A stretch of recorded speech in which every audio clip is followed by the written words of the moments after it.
एक मिनट ऐसा है, अभी हमारे तो अपनी कमजोरी है। पुलिस प्रशासन से, जिला प्रशासन से बात हुई है और काफी चीजों पे लगभग जो आपने डिमांड रखी है लगभग सारी, मैं ये कह सकता हूँ कि 90%, 80% चीजों पे सहमति बन गई है और जो 20% चीजों पे सहमति नहीं बनी है वो इनके क्षेत्राधिकार में नहीं है। जैसे मुआवजा का मामला है वो ये राजस्थान सरकार को भेजेंगे और ज्यादा से ज्यादा मुआवजा बनाए मिले, इनको कोई आपत्ति नहीं है, जितना भी सरकार दे और जो हमारे वहाँ पर भाई लोग हैं वहाँ ज्यादा से ज्यादा मुआवजा कराने की कोशिश करें। और बाकी के जो हमने 11 शर्तें लिख के दी लगभग उन्होंने मान ली है और अगर आप सारी शर्तों को हमें रिपीट करने की जरूरत नहीं है, बाकी एसपी साहब आपको बताएं और कोई उड़दंग नहीं करेंगे। कोई बात अगर है, क्योंकि मैं आपको ओसिया की जनता को धन्यवाद देता हूं कि आपने बहुत ही शांति रखी, कानून व्यवस्था अपने हाथ में नहीं ली।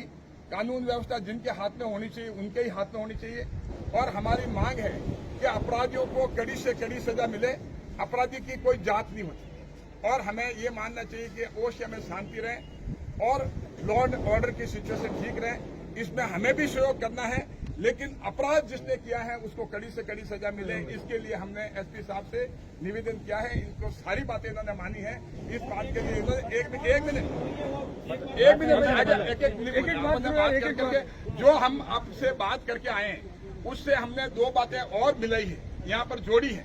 जो आपने रिप्रेजेंटेशन पहले दिया है उसमें और बातें हमने जोड़ी हैं, जोड़ करके उन बातों को भी मनवाया है।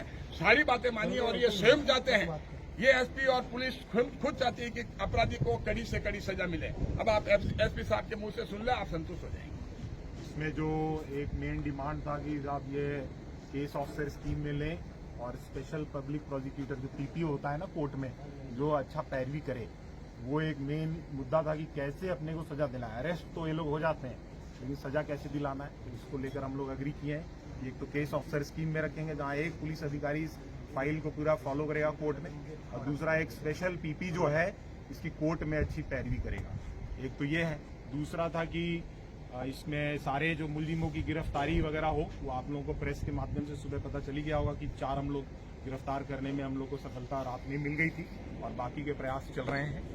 इसके अलावा चौकी के जो हैं हमारे कर्मचारी, उसके खिलाफ कुछ शिकायतें आप लोगों के माध्यम से मेरे पास आई कि साहब रेस्पॉन्स सही नहीं रहा, उसको लेकर हमने एक जांच दे दी है सीओ ओसिया नूर मोहम्मद जी को। इन्हीं के रिक्वेस्ट पे कि साहब सीओ साहब जो है डिप्टी साहब नूर मोहम्मद जी बढ़िया जांच करेंगे, उनको हमने दे दी है।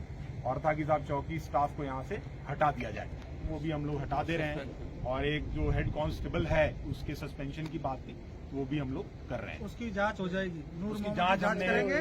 और लिप्तता की बात है कि उनकी इन्वॉल्वमेंट है या नहीं है, इन्होंने कहा क्योंकि सरकारी कर्मचारी हैं, पहले हम जांच करते हैं, अगर उसकी लिप्तता है उसमें क्राइम में, तो उसको भी उसमें एफआईआर के साथ में जोड़ेंगे। आप निश्चित रहे, ये कर दिया उसको बिल्कुल जांच में ये साहब खुद देखेंगे और उसको अगर दोषी पाया गया तो उसको सजा, इन्होंने कहा है कि जेल भेजने का काम मैं स्वयं करूंगा। पहले भी 5 पुलिस वालों को भेज चुका हूँ, ऐसे एसपी साहब ने कहा है और हम चाह रहे थे कि ये खुद ही अपने मुंह से कहे और इन्होंने कहा है। बोल लेना साहब, बिल्कुल सही है। पहले भी जैसे मैं कह चुका हूँ कि अगर कोई पुलिस कर्मचारी का आपराधिक संलिप्तता कभी भी निकलेगा तो उसके खिलाफ मैं खुद ही उसको केस में फिट कर देता हूँ। मैं पहले भी कर चुका हूँ और इसमें पूरा डिपार्टमेंट का पॉलिसी यही है, right from top to bottom, कि वैसे पुलिसकर्मी की आपराधिक संलिप्तता है कहीं तो उन पे सिर्फ विभागीय कार्रवाई के नहीं रहेगा, उन पे केस भी दर्ज होगा और वो केस में बंद भी होगा। तो वो बहुत क्लियर है। जांच में अगर ऐसा किसी पुलिसकर्मी का आता है कोई आपराधिक संलिप्तता है तो हम लोग उसको केस में भी बंद करेंगे, सिर्फ हटाएंगे इन नौकरी से। भारत माता की बॉडी का वो सब बात हो गई, एक मिनट सुनो, बॉडी वाली बात हो गई। वो सारे इनको इशू एक पॉइंट पे हमने चर्चा की है एमपी साहब ने, और वो इसीलिए उनको हेड कांस्टेबल को साथ में अभियुक्त बना करके जांच अलग से नूर मोहम्मद जी को दिलाई है उसी चीज के लिए। देखो अपने हमारी 11 मांगे थी, 11 मांगे में से सिर्फ 2 मांगे ऐसी हैं। 9 मांगे जो है वो सीधी की सीधी 9 मांगे, 11 में से 9 मांगे मान ली गई है मैं सारा, क्योंकि सारा समय के अभाव की वजह से आपको ज्यादा देर तक खड़ा नहीं करना चाहता। सारी 9 मांगे जो हैं, बहुत मेजर मांगे हैं, वो 9 मांगे मान ली गई हैं। सिर्फ दो मांगे, एक तो जो मुआवजा कानून के तहत है वो तो एकदम मिल जाएगा, लेकिन जो मुख्यमंत्री के उनकी डिस्क्रिप्शन पे है, जो ये मुआवजा के लिए बनेंगे, इन्होंने कहा, एसडीएम साहब ने भी कहा कि भाई हम ये लिख के भेजेंगे, गरीब परिवार है उनको ज्यादा से ज्यादा मिलना चाहिए। वो हमें जो है वो इनका काम है फाइल बना के बढ़िया से बढ़िया बना करके वहां भेजने का, और ज्यादा से ज्यादा देने का काम है वो मुख्यमंत्री के कार्यालय का और मुख्यमंत्री का।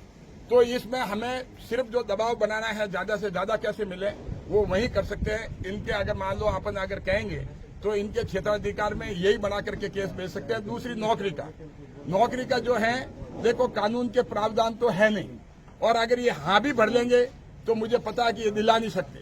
और इन्होंने कहा कि कॉन्ट्रैक्ट बेसिस पे कहीं हम देख सकते हैं सरकारी नौकरी में है, तो कॉन्ट्रैक्ट बेसिस पे नौकरी जो है उसमें अगर जम के रहेंगे परिवार वाले तो आगे जो है उसका भविष्य ठीक बन सकता है।